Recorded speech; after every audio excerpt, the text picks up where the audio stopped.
Hi, my name's Steve. I'm Training Manager for Control Flow Technologies. I'd just like to talk you through a few behavioural changes you can make in your property just to help you reduce your water wastage. So first of all, if we start in your kitchen, where regards your kitchen sink, if you can possibly use a wash basin in your sink rather than using free flowing water, that's always a benefit.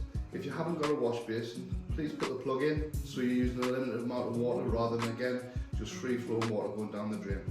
Then if we go to your appliances, if you go to your washing machines and dishwashers are eco-friendly anyway.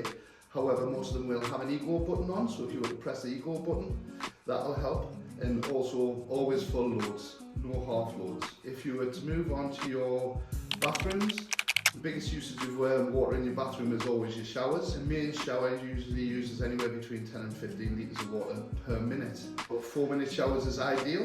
So if you had a 10-minute shower, you were then looking at anywhere between 100 and 150 litres of water, which is a massive amount of water. If you consider your toilet flush is at 6 litres, you wouldn't stand there and flush your toilet for 15 times in a row. Electric showers are slightly different. They use a little bit less water, but again, if you can just sort of limit your showers to 4 minutes, ideal.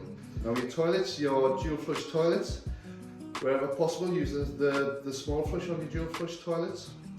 However, the biggest water wastage due to leaks in a property is your dual flush toilets. So just be aware that if you can hear a noise coming from your toilet on a night when you're asleep, and you can hear it when you're in the bedroom, well, it's going to make a noise unless it's got a leak. So if it's leaking and you can hear it making a noise in the middle of the night, you know you've got a toilet leak.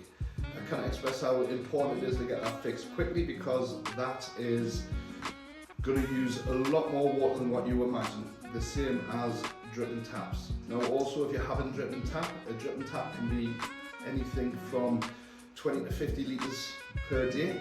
Maintenance is the big thing, so if you can just keep on top of dripping tap, toilets, leaks, things like that, and just limit your showers to 4 minutes, that would be ideal. When you've got your garden with your garden taps, ideally have a water butt where you can use a water butt, about £30.